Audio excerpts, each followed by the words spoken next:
Hello all. இன்னைக்கு நம்ம பார்க்க போகிற டாபிக் வெறும் 4 ரூல்ஸை வச்சு எப்படி ஒரு ஹேபிட்டை நிலையாக்குறது அப்படின்றத பற்றி தான். அட்டாமிக் ஹேபிட் புக்கை நிறைய பேர் படிச்சிருப்பீங்க. ஒரு ஹேபிட்டை எப்படி உருவாக்குறது, எப்படி அதில் நிலையாக இருக்கிறது, எதெல்லாம் நல்ல ஹேபிட், இப்படி எல்லாத்தையும் தெளிவாக அந்த புக்கில் சொல்லியிருப்பாங்க. ஒரு பிஸ்னஸை நீங்கள் ரன் பண்ணணும் அப்படின்னா அதுக்கு 2 விஷயம் வேணும். ஒன்று ஸ்ட்ராட்டஜி, இன்னொன்று டாக்டிக்ஸ். ஸ்ட்ராட்டஜி அப்படிங்கிறது ஒரு கழுகோட பார்வையில இருந்து பார்க்குற மாதிரி. கழுகு மேலே உயரத்தில் பறக்கும், ஆனால் கீழே தரையில் என்ன இற இருக்குன்னு அதனால ஜூம் பண்ணி பெரிய படமாக பார்க்க முடியும். அப்படி தான் இந்த ஸ்ட்ராட்டஜியும். உதாரணத்துக்கு சொல்லணுன்னா, நான் ஃபிட் ஆகணும், ஆரோக்கியமாக இருக்கணும் அப்படின்னு கோல் வைக்கிறேன்.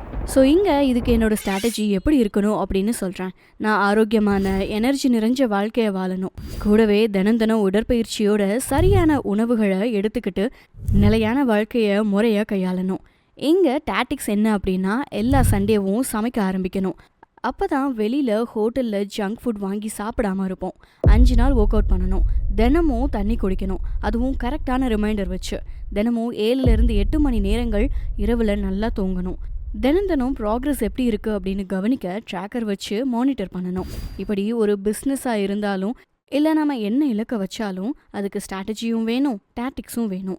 அட்டாமிக் ஹேபிட் புக்கை நீங்கள் படிச்சிங்கன்னா அதில் நிறைய டாக்டிக்ஸ் உள்ளடக்கப்பட்டிருக்கும். ஒரு ஹேபிட்டை நான் ஏன் வாழ்க்கைக்குள்ளே கொண்டு வரணும் அப்படின்னு ஸ்ட்ராட்டஜி வச்சா மட்டும் போதாது. அதில் லாங் டேர்ம் நிலையாக இருக்க 4 ரூல்ஸை கண்டிப்பாக ஃபாலோ பண்ணணும். அதை டாக்டிக்ஸோடு செயல்படுத்தணும். அந்த 4 ரூல்ஸ் என்ன அப்படின்னு தெரிஞ்சுக்க இந்த பதிவை ஸ்கிப் பண்ணாமல் கடைசி வரைக்கும் கேளுங்க. கேட்டு முடிச்சதுக்கப்புறம் நீங்கள் கண்டிப்பாக உடனே ஒரு ஹேபிட்டை எடுத்து அதை நிலையாக செயல்படுத்தவும் ஆரம்பிச்சிருவீங்க. ரூல் நம்பர் 1, நீங்கள் எந்த ஹேபிட்டை வளர்க்க நினச்சாலும் அதில் எந்த கேள்வியுமே இருக்கக்கூடாது. நான் இதை எங்கே பண்ண போகிறேன், எப்படி பண்ண போகிறேன், எப்போ பண்ண போகிறேன், இந்த மாதிரி கேள்விகள் வரவே கூடாது. இப்படிப்பட்ட கேள்விகள் எல்லாம் நீங்கள் கேட்குறீங்க அப்படின்னா நீங்கள் தப்பான பாதையில் போயிட்டுருக்கீங்க அப்படின்னு அர்த்தம். நீங்கள் உங்கள் கோலை நோக்கி படிப்படியாக உயரலை. உங்களோட சிஸ்டம் என்னவோ அதோட லெவலில் நீங்கள் இருக்கீங்க. நீங்கள் என்ன ஹேபிட்டை வச்சுருக்கணும் அப்படின்னு உங்கள் சிஸ்டமில் சரியான முறையில் குறிப்பிடப்படல அப்படின்னா நீங்கள் என்ன பண்ண போகிறீங்க அப்படின்னு உங்களுக்கே தெரியாது. உதாரணத்துக்கு, நான் நிறைய காய்கறிகளை சாப்பிடுவேன் அப்படின்னு நீங்கள் சொன்னால் அது தெளிவான இலக்கு இல்லை. அன்னைக்கு நாளில் நீங்கள் இந்த இலக்கை அடைஞ்சிட்டீங்க அப்படின்னு எப்படி உங்களுக்கு தெரியும்? ஒரு சின்ன துண்டு கேரட்டை சாப்பிட்டா ஓகேவா? உங்கள் இலக்கை அடைஞ்சிட்டிங்களா? ஸோ உங்கள் சிஸ்டமும் உங்கள் இலக்கும் தெளிவாக இருக்கணும். வெறும் சின்ன துண்டு கேரட்டை சாப்பிட்டுட்டு நான் காய்கறிகளை சாப்பிட்டுட்டேன் அப்படின்னு சொல்ல முடியாது. இப்போது நீங்கள் என்ன எண்ணத்தில் இந்த இலக்கை வச்சுருக்கீங்க அப்படின்னா, உங்கள் சிஸ்டமில் என்ன விஷயம் பதிவு செய்யப்பட்டிருக்கு அப்படின்னா ரொம்ப குறைவான அளவு நீங்கள் செஞ்சால் போதும், இலக்கை அடைஞ்சிட்டிங்க அப்படிங்கிற மாதிரி சிஸ்டம் செட் பண்ணப்பட்டிருக்கு. இது இப்போதைக்கு ஓகேவா இருக்கும். நாட்கள் போக போக இது உங்களை நீங்களே அழிச்சிக்கிற மாதிரி ஆகிரும். ஏன்னா நீங்கள் சின்னதாக அன்னைக்கு ரொம்ப குறைவாக உங்களோட இலக்கை முடிக்கிறப்போ கிடைக்கிற ரிசல்ட் தெளிவாக இருக்காது. சின்னதாக தானே இருக்குது, ஸோ உங்களால் ஒரு ப்ராக்ரெஸை பார்க்க முடியாது. அங்கே அப்படியே தடுமாறி எந்த முன்னேற்றமுமே இல்லாமல் ஸ்டன் ஆகி நின்றுடுவீங்க. அதனால தான் தெளிவான இலக்கை வைக்கணும். நான் நிறைய காய்கறிகளை சாப்பிடுவேன் அப்படின்னு சொல்லாமல், நான் தினமும் மதிய சாப்பாட்டில் ஒரு பிளேட்டில் இத்தனை கிராம்ஸ் காய்கறிகளை சாப்பிடுவேன், சண்டே மட்டும் சீட் டயட், ஆனால் அதுலேயும் எண்ணெயில் பொரிச்ச சாப்பாடுகளை சாப்பிட மாட்டேன். இப்படி நீங்கள் ஃபோக்கஸ்டாக உங்கள் இலக்கை செட் பண்ணால் நீங்கள் கரெக்டாக செயல்பட வேண்டிய கட்டாயம் உங்களுக்கு இருக்கும். எங்கேயுமே நீங்கள் சீட் பண்ண முடியாது. ஏன்னா தினம் இத்தனை கிராம்ஸ் அப்படின்னு அளவோடு நீங்கள் எடுத்தாக வேண்டிய கட்டாயத்தில் தள்ளப்படுவீங்க. இன்னும் தெளிவாக சொல்லணும் அப்படின்னா, முன்னாடி நீங்கள் எதெல்லாம் செஞ்சீங்களோ எதெல்லாம் அடைஞ்சிங்களோ அதை கூட ஒரு எடுத்துக்காட்டாக முன் வச்சு நீங்கள் உங்கள் இலக்குகளை தெளிவாக நிர்ணயிக்கணும். உங்கள் ஹேபிட்டை ட்ராக் பண்ணிகிட்டே வாங்க. ஏன்னா நம்ம மனுஷங்க, நமக்கு ஞாபகம் அப்படிங்கிறது நிலையாக இருக்கும் அப்படின்னு ஷுவராக சொல்ல முடியாது. நேற்று நம்ம என்ன பண்ணோம் அப்படின்னு இன்றைக்கே மறந்து போக வாய்ப்பு இருக்குது. 2 வாரத்துக்கு முன்னாடி சனிக்கிழமை பகலில் என்ன சாப்பிட்டீங்க, 4 வாரத்துக்கு முன்னாடி திங்கக்கிழமை ராத்திரி என்ன சாப்பிட்டீங்க, அதை ஞாபகப்படுத்தி சொல்ல முடியுமா? கஷ்டம்தான். அதுவே நீங்கள் ஒரு நோட் ஆர் டைரி இல்லை ஏதாவது ஆப்லேயோ தினம் ட்ராக் பண்ணிகிட்டே வந்தால் உங்களால் அதை தெளிவாக பார்க்க முடியும். ட்ராக் பண்ணிகிட்டே வர்றப்போ அது மோட்டிவேட்டிங்காகவும் இருக்கும். ஃப்யூச்சரில் அதை எடுத்து பார்க்குறப்போ உங்களுக்கும் ஒரு சந்தோஷமும் திருப்தியும் கிடைக்கும். ஹேபிட்டை ட்ராக் பண்ணணும் அப்படின்னு வர்றப்ப இங்கே பல வித்தியாசமான வழிகள் இருக்குது. நான் முன்னாடியே சொன்ன மாதிரி பேப்பர் பென் எடுத்து ஒரு சார்ட் போட்டு ட்ராக் பண்ணுறது, இல்லை ஃபோனில் ஆப்பில் ஏற்றியோ இல்லை வெப்சைட் மூலமாகவோ என்ன ட்ராக் பண்ணணும் அப்படின்னு தெளிவாக நோட் பண்ணி ட்ராக் பண்ணுறது. ஹேபிட்டிகா அப்படின்னு ஒரு ட்ராக்கிங் ஆப் இருக்கு. இது கிட்டத்தட்ட வீடியோ கேம் விளையாடுற மாதிரி தான் இருக்கும். ஸோ இந்த மாதிரி ஆப்ஸ் மூலமாக நமக்கு நம்ம ஹேபிட்டை ட்ராக் பண்ணுறது மோட்டிவேஷ்னலாகவும் இருக்கும், நம்ம ப்ராக்ரஸை மானிட்டர் பண்ணுற மாதிரியும் இருக்கும். இல்லைனா ஒரு கேலண்டரை வாங்கி வீட்டில் மாட்டுங்க, ஒவ்வொரு நாளும் உங்கள் ஹேபிட்டை மார்க் பண்ணிகிட்டே வாங்க. இது மூலமாகவும் ஈஸியாக உங்களால் ட்ராக் பண்ண முடியும். நீங்கள் எது பண்ணாலும் சரி, ஜஸ்ட்டு ட்ராக் மட்டும் சரியாக பண்ணால் உங்ககிட்ட ரெக்கார்டு இருக்கும். இனி ஃப்யூச்சரில் திரும்ப ஒரு ஹேபிட்டை வளர்க்க நினைக்கிறப்பவும் இதை பார்த்தா ஒரு மோட்டிவேஷன் கிடைக்கும். ரூல் நம்பர் 2, உங்கள் ஹேபிட்டை ஈர்ப்பானதாக மாற்றுங்க. ஹேபிட்டை தெளிவானதாக மட்டும் இல்லாமல் அதை தினம் தினம் செய்கிற மாதிரி ஏற்புள்ளதாக மாற்றணும். நீங்கள் எந்த ஹேபிட்டை வளர்க்க நினைக்கிறீங்களோ அதே ஹேபிட்டை நீங்கள் ஆல்ரெடி ஃபாலோ பண்ணுற ஒரு ஹேபிட் கூட இணைச்சி வைங்க. இது மூலமாக ஈஸியாக இன்னொரு ஹேபிட்டில் நம்ம நிலையாக இருக்க முடியும். ஏன்னா அந்த பழைய ஹேபிட்டை விட்டுடக்கூடாது அப்படின்றதுக்காகவே இந்த புது ஹேபிட்டை நிலையாக செஞ்சிட்ருப்போம். ஸோ உங்களுக்கு பிடிச்ச ஒரு விஷயத்தோட நீங்கள் தினம் தினம் பண்ணுற ஹேபிட்டோட இதையும் பேர் பண்ணுங்கள். உதாரணத்துக்கு நீங்கள் ஒர்க் அவுட் பண்ணணும் அப்படின்னு வச்சுப்போம். இதை டைரெக்டாக பண்ண உங்களுக்கு கஷ்டமாக இருக்குது. ஸோ உங்களுக்கு எது பிடிக்கும் அப்படின்னு பாருங்கள். உங்களுக்கு பாட்காஸ்ட் கேட்கவோ இல்லை மோட்டிவேஷ்னல் வீடியோ கேட்கவோ ரொம்ப பிடிக்கும். அதுவும் நம்ம சேனலோடதை கேட்க ரொம்ப பிடிக்கும் அப்படின்னு வச்சுப்போம். ஸோ தினம் தினம் நீங்கள் ட்ரெட்மில்ல ஏறி ஒர்க் அவுட் பண்ணுறப்பெல்லாம் இந்த பாட்காஸ்ட்டை ஆன் பண்ணி காதில் ஹெட்செட் போட்டுக்கோங்க. நீங்கள் ஓடிட்டே இந்த பாட்காஸ்ட்டை கவனிங்க. இதுவே உங்கள் ஹேபிட்டை வலுவாக்கிடும். இன்னும் உங்களுக்கு இந்த ஹேபிட் பிடிக்க ஆரம்பிச்சிடும். நெக்ஸ்ட் டைம் நீங்கள் பாட்காஸ்ட் கேட்க நினைக்கிறப்போ ட்ரெட்மில்ல ஓடணும் அப்படின்னு ஆசைப்படுவீங்க. ஸோ இப்படி தான் நீங்கள் பேர் பண்ணிக்கணும். உங்களுக்கு ரீட் பண்ணுற ஹேபிட்டை வளர்த்துக்கணுமா? தினமும் காலையில் காஃபி குடிக்கிறப்போ டீ குடிக்கிறப்போ ஒரு புக்கை எடுத்து ரீட் பண்ண ஆரம்பிங்க.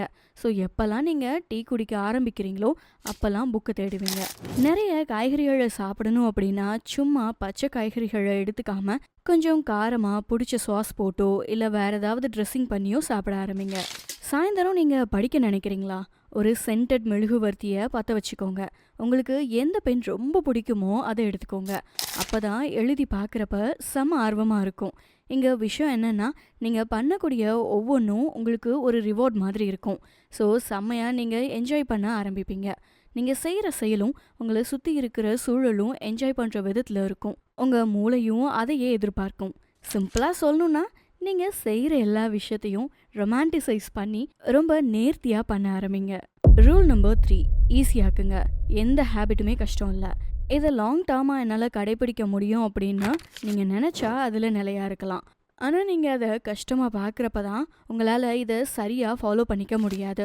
ஈஸியாக பார்த்தா தினம் தினம் எத்தனை தடவை வேணாலும் அதை செய்ய முடியும். பேசிக்காக கஷ்டத்தை நீங்கள் குறைக்கணும், ஈஸியாக அதை மாற்றணும். உதாரணத்துக்கு ஒரு கிட்டார் எடுத்துப்போம். அந்த கிட்டாரை பக்கத்தில் இருக்கிற ஸ்டாண்டில் இருந்து எடுத்துகிட்டு வர வெறும் 2 செகண்ட் தான் ஆகும். ஆனால் சில கிட்டாரை நம்ம வறண்ட இடங்களில் வைக்கிறப்போ அது சேதமாகிரும். அதனால் அதுக்குன்னு தனியாக ஒரு கவர் வாங்கணும். அந்த கிட்டாரை முடிஞ்ச அளவுக்கு அந்த கவருக்குள்ளேயே போட்டு பாதுகாப்பாக வச்சுக்கணும். அப்புறம் ஹியூமிடிஃபிகேஷன் டிவைஸ் அப்படின்னு சொல்லப்படுற ஒன்று வாங்கி அதில் 2 நாளைக்கு ஒரு முறை சுத்தமாக தண்ணியை ஊற்றிக்கிட்டே இருக்கணும்.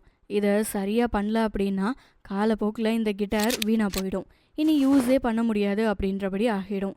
இப்போது இந்த கிட்டாரை நீங்கள் வாங்கி வச்சுருக்கீங்க அப்படின்னா இதை அடிக்கடி இப்படி பார்த்துக்கிட்டே இருப்பீங்களா? இல்லை, இந்த கிட்டாரை பயன்படுத்தாமலே போயிடுவீங்க. இதை வேற எடுக்கணும், சரி பண்ணணும், ப்ளே பண்ணணும், அப்புறம் கவர் போடணும், தண்ணி ஊற்றணும். இவ்வளோ வேலை பார்க்குறதுக்கு நான் இதை ப்ளே பண்ணாமலே இருந்துருவேன் அப்படின்னு தான் தோணும். அந்த கவரை கழட்டி மாட்ட 20 செகண்ட் தான் ஆகும். ஆனால் அது நமக்கு கஷ்டமாக இருக்கும். இப்போது அதுவே அந்த கிட்டாரை சட்டுன்னு எடுத்தோமா ப்ளே பண்ணோமோ அப்படின்னு இருந்தால் ஈஸியாக நம்ம அதை செஞ்சுருவோம். நம்ம ஸ்கில்ஸும் வேகமாக வளரும். இதுக்காக நான் தினம் தினம் கிட்டார் வாசிக்க பயிற்சி எடுப்பேன், தினம் தினம் 20 நிமிஷம் நேரம் செலவழித்து கற்றுப்பேன் அப்படின்னு நீங்கள் புஷ் பண்ணி சொல்கிறதுக்கு அவசியம் இருக்காது. ஜஸ்ட்டு பார்த்ததும் எடுத்து ப்ளே பண்ணிட்டு வச்சுருவீங்க. ஸோ ஒரு ஹேபிட் இருக்குது அப்படின்னா அதை ஃபாலோ பண்ண ஈஸியான வழிகளும் இருக்கணும். எனக்கு அந்த ஹேபிட் பிடிக்கணும், என் மூளைக்கு அதை பிடிக்க வைக்கணும், ப்ளஸ் அது ஈஸியாகவும் இருக்கணும். ஸோ நமக்கு எது பிடிக்குதோ அது ஈஸியாக இருந்தால் தான் அதையுமே நம்ம செய்ய முடியும். அதனால தான் உங்கள் ஹேபிட்டை ஈஸியாக்குங்க. தினம் தினம் புக்கை வாசிக்க நினைக்கிறீங்க அப்படின்னா நீங்கள் புக்கை பீரோவில் போட்டு பூட்டி வைக்கக்கூடாது. அந்த புக்கை கதவை திறந்து எடுக்க சோம்பல் பட்டே அந்த ஹேபிட்டை செய்ய மாட்டோம். ஒரே நாளில் நான் 20 பக்கம் படிப்பேன் அப்படின்னு கஷ்டமாக்காம தினம் தினம் நான் 1 இல்லைனா 2 பக்கம் படிப்பேன் அப்படின்னு சிம்பிளாக ஈஸியானதை அதை மாற்றணும். அப்போ தான் இது உண்மையாகவே ஈஸியான பிடிச்ச ஹேபிட்டாக மாறும். ஒரேடியாக பெரிய அடியாக எடுத்து வைக்காம தினம் தினம் சின்ன சின்ன ஸ்டெப்பை எடுத்து வைங்க. முதல்ல 1 பேஜு, அப்புறம் 2 பேஜு, அப்புறம் 4, இப்படி கொஞ்சம் கொஞ்சமாக நீங்கள் வாசிக்கிற புக்கோட பக்கத்தை அதிகப்படுத்துங்க. ஸோ ஈஸியாக உங்களால் இதை முடிச்சிட முடியும். உங்கள் ஹேபிட்டை நீங்கள் ஈஸியாக காக்க அதை செய்ய உங்களுக்கு அதிக ஆர்வம் வரும். ரூல் நம்பர் 4, அதை திருப்தி நிறைஞ்சதாக மாற்றணும். ஒரு ஹேபிட்டை நம்ம கஷ்டம் அப்படின்னு நினைக்கிற வர அது நம்ம மூளையில் கஷ்டமானதாக தான் வயர் பண்ணப்பட்டிருக்கும். அதை நம்ம முழுசாக ஏற்றுக்க மாட்டோம். நாளைக்கு பண்ணுவோம், கஷ்டமாக இருக்கும், நாளான்னைக்கு பண்ணுவோம் அப்படின்னு தட்டி கழிச்சிட்டே போயிட்டுருப்போம். ஏன்னா ஒரு விஷயங்களோட பலன் உங்கள் மூளைக்கு அந்த நொடியே கிடைக்காது. அந்த நொடியே பலன் கிடைச்சாதான், சுகம் கிடைச்சாதான் அதை ஏற்றுக்க தோணும். டிலே பண்ண பண்ண அதில் உங்களுக்கு திருப்தி இருக்காது. உடனே எனக்கு இதுக்கான பலன் வேணும் அப்படின்னு நினைக்காம டிலே பண்ணி எதிர்காலத்தில் நமக்கு இதுக்கான பலன் பெருசாக கிடைக்கிறப்போ அதில் பெரிய லெவலில் திருப்தி பார்க்கலாம். ஆனால் அது கஷ்டம். நீங்கள் திருப்தி அடைய ஒரு சின்ன வழி சொல்கிறேன். இப்போது அடுத்த வேளை சாப்பாடு உங்களுக்கு கிடைக்கும் அப்படின்னு ஷுவராக சொல்ல முடியாது. ஒரு வேளை கிடைக்காம கூட போக வாய்ப்பு இருக்குது. இப்போ நீங்கள் என்ன பண்ணுவீங்க? இப்போது இந்த நொடியில் என்ன கிடைக்குதோ அதை தக்க வச்சு எதிர்காலத்தையும் பேலன்ஸ் பண்ண பார்ப்பீங்க, அப்படி தானே? இந்த பிரேக்ஃபாஸ்ட்டில் உங்களுக்கு 3 ரொட்டி கிடைக்குது. இன்றைக்கி லஞ்சுக்கும் டின்னருக்கும் சாப்பாடு வரும் அப்படின்னு ஷுவராக சொல்ல முடியாது.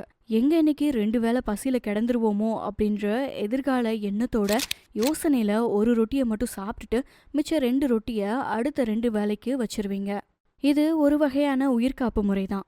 சர்வைவல் மெக்கானிசம் அப்படின்னு சொல்லுவாங்க.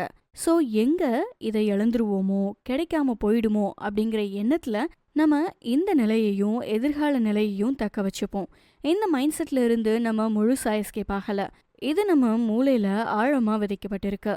இது மாறுறதுக்கு நீண்ட காலம் ஆகும். நம்ம வெளி உலகம் வேகமாக மாறிட்டுருக்கு அப்படின்னு நம்ம நினைக்கிறோம். ஆமாம், 1000 வருஷங்களில் இந்த பூமி மாறிடுச்சு அப்படின்னு நம்ம நினைக்கிறோம். ஆனால் அந்த 1000 வருஷம் எவ்வளோ நீளம், எவ்வளோ காலம் அப்படின்னு நம்ம இருந்து பார்த்தா தான் தெரியும். மேலாப்பில் 1000 வருஷம் அப்படின்னு சொல்கிறப்போ அது ஈஸியாக தெரியுது. அப்படி தான் மேலாப்பில் நான் 25 வருஷமாக இப்படி தான் இருக்கேன், 25 வருஷம் தானே மாற்றிடலாம் அப்படின்னு நினைக்கிறோம். ஆனால் 25 வருஷமாக இதெல்லாம் நம்ம மூளையில் ஆழமாக விதைக்கப்பட்டு ஸ்ட்ராங்காக இருக்குது. இதை மாற்றுறது கொஞ்சம் கஷ்டம்தான். நம்ம மூளை வயர் பண்ணப்பட்டு இருக்கு. ஸோ நம்ம உடனடியாக திருப்தி அடைய நினைக்கிறோம். இன்றைக்கி நான் 3 கிலோமீட்டர் நடக்கிறேன் அப்படின்னா இன்றைக்கி எனக்கு 3 கிலோ குறைஞ்சிடணும் அப்படின்னு நினைக்கிறோம். அப்படி 3 கிலோ குறைஞ்சி மட்டும் போயிடுச்சுன்னு வைங்க, உடனே செம்ம மோட்டிவேஷன் கிடைக்கும். ஆனால் எல்லா ஹேபிட்டுமே உடனடியாக திருப்தியை கொடுக்கும் அப்படின்னு சொல்ல முடியாது. உங்கள் கோலை அடைய கொஞ்சம் நாட்கள் தேவைப்படும், இன்னும் டைம் தேவைப்படும். எப்படி நமக்கு பிடிச்ச ஹேபிட்டோட பேர் பண்ணுமோ அதே மாதிரி நமக்கு திருப்தி கொடுக்குற விதத்துலையும் பார்க்கணும். நமக்கு திருப்தி கொடுக்குற மாதிரி ஒரு ஹேபிட் இருந்துச்சு அப்படின்னா அதில் லாங் டேர்மாக நம்ம ஸ்டிக் ஆகிற மாதிரி பார்த்துக்கலாம். சிம்பிளாக சொல்லணும் அப்படின்னா நமக்கு லாங் டேர்மாக பெரிய பலன் கிடைக்கணும் அப்படின்னா அதுக்காக சில ஷார்ட் டேர்மாக கிடைக்கிற பலன்கள் கூட பேர் பண்ணிக்கணும். நீங்கள் தினமும் ஓடணும் அப்படின்னு நினைக்கிறீங்கன்னு வச்சுப்போம். இதில் பரிசா உங்களுக்கு உடனடி சுகத்தை கொடுக்கக்கூடிய ஆரோக்கியமே இல்லாத ஒரு தின்பண்டத்தை நீங்கள் கொடுக்கக்கூடாது. இது நல்ல ஐடியாவாக இருக்காது. எப்படி சொல்கிறேன்னா, நான் இப்போது 10 ரவுண்டு ஓடிட்டு வந்தால் 5 போண்டா வடை சாப்பிட்லாம் அப்படின்னு சொன்னால் ஓடுறதுக்கு புண்ணியமே இல்லை. ஓடி குறைச்ச எல்லா கேலரிஸையும் உடனே ஏற்றுன மாதிரி ஆகிடும். சரி, நான் அவ்வளோ இல்லாமல் வெறும் 2 ஜிம்ஜாம் பிஸ்கட் மட்டும் சாப்பிட்டுக்கிறேன் அப்படின்னு கம்மி கேலரிஸ் கொடுக்குற ஸ்நாக்ஸை சாப்பிட்டாலுமே இது சரியானதாக இருக்காது. ஏன்னா இதுவே காலப்போக்கில் கெட்ட ஹேபிட்டாக நிலையாக நம்மக்கிட்ட இருக்க ஆரம்பிச்சிடும். எப்பெல்லாம் ஓடுறீங்களோ அப்போல்லாம் ஜிம்ஜாம் பிஸ்கட் கேட்பீங்க. அதனால் நீங்கள் ஒரு ஆரோக்கியமான முறைக்கு திரும்பணும். நம்ம 10 ரவுண்டு ஓடிட்டு திரும்ப வந்தால் என்னோடய ஃபேவரட் கதையை நான் படிப்பேன், என்னோடய ஃபேவரட் இளநீரை குடிப்பேன், ஒரு கடலை மிட்டாய் சாப்பிடுவேன். இப்படி ஹெல்த்தியராக கொண்டு போகணும். ப்ளஸ் இதே ஹெல்த்தி விஷயம் உங்களுக்கு திருப்தியையும் உடனடியாக கொடுக்கும். இன்னும் எஃபெக்டிவான வழி என்ன தெரியுமா? நீங்கள் ஹேபிட்டை ட்ராக் பண்ணுறப்போ அதில் டிக் போட்டு ரிமார்க் எழுதுறது. சின்ன வயசுல இருந்தே நம்ம எக்ஸாம் பேப்பர், டெஸ்ட் பேப்பரில் இருந்து டீச்சர் எப்போ டிக் போடுவாங்க அப்படின்னு தான் பார்த்துட்ருப்போம். டிக் போட்டு அது கூடவே வி குட் அப்படின்னு எழுதி 5 ஸ்டார் போட்டுட்டா போதும், செம்ம ஜாலி ஆகிருவோம். அந்த மெத்தடை கூட யூஸ் பண்ணுங்க. தினம் 10 ரவுண்டு ஓடிட்டு வந்து கேலண்டர் எடுத்து டிக் பண்ணிட்டு வி குட் அப்படின்னு உங்களுக்கு வேண்டிய ரிமார்க்கை எழுதி இன்னைக்கு நீங்கள் ஓடினதுக்கு எத்தனை ஸ்டார் கொடுப்பீங்களோ அதையும் போடுங்க. அப்போ தான் அடுத்தடுத்து இன்னும் மோட்டிவேஷ்னலாக இருக்கும், இது திருப்தியையும் கொடுக்கும். இதெல்லாம் உங்களுக்கு ஒரு 10 செகண்ட் இல்லை 1 நிமிஷம் கிடைக்கக்கூடிய சந்தோஷம், திருப்தி மட்டும்தான். ஆரம்பத்தில் இது உங்களுக்கு கொஞ்சம் கஷ்டமாக இருக்கலாம். தினம் நீங்கள் 1% இம்ப்ரூவ் ஆகுங்க. கொஞ்சம் கொஞ்சமாக பண்ணுங்கள். அப்போ தான் உங்களுக்கு ஈஸியாக இருக்கும். ப்ளஸ் நீங்கள் கன்சிஸ்டண்ட்டாகவும் இருப்பீங்க. உங்கள் ரிசல்ட்டும் நல்லா இருக்கும். ஸோ இந்த 4 ரூல்ஸை வச்சு இப்போது இந்த நிமிஷமே நீங்கள் ஒரு ஹேபிட்டை உருவாக்கி அதை நீண்ட நாளைக்கு ஃபாலோ பண்ண முடியும். மறுபடியும் இந்த 4 ரூல்ஸை பற்றி சுருக்கமாக பார்க்கலாம். ரூல் நம்பர் 1, உங்கள் ஹேபிட்டை தெளிவாக நிர்ணயிக்கணும். ரூல் நம்பர் 2, உங்கள் ஹேபிட்டை ஈர்ப்பானதாக மாற்றணும். ரூல் நம்பர் 3, உங்கள் ஹேபிட்டை ஈஸியானதாக மாற்றணும். ரூல் நம்பர் 4, உங்கள் ஹேபிட்டை திருப்தி நிறைஞ்சதாக மாற்றணும். இதில் வெறும் ஒரே ஒரு ரூலை நீங்கள் ஸ்ட்ராட்டஜி அண்ட் டாக்டிக்ஸ் யூஸ் பண்ணி ஸ்ட்ராங்காக பின்பற்றினா கூட உங்களால் ஒரு ஹேபிட்டில் நிலையாக இருக்க முடியும், அதுவும் லாங் டேர்முக்கு. ஸோ நெக்ஸ்ட் டைம் நீங்கள் ஒரு ஹேபிட்டை வளர்க்க நினைக்கிறப்போ நாளைக்கு, நாளான்னைக்கு, அடுத்த மண்டேல இருந்து நான் புது மனுஷன் அப்படின்னு நாள் காலம் நேரம்லாம் பார்க்காம யோசித்த உடனே நீங்கள் ஆரம்பிக்கணும். உங்களுக்கு வர்ற அந்த ஐடியாவுக்கு உடனே நீங்கள் முக்கியத்துவம் கொடுத்து உங்களோட ஹேபிட்டை நீங்கள் வளர்த்துக்க ஆரம்பிக்கணும். ஒரு விஷயத்த பண்ணணும் அப்படின்னு நினைக்கிற நேரத்தை விட நல்ல நேரம் எதுவுமே கிடையாது.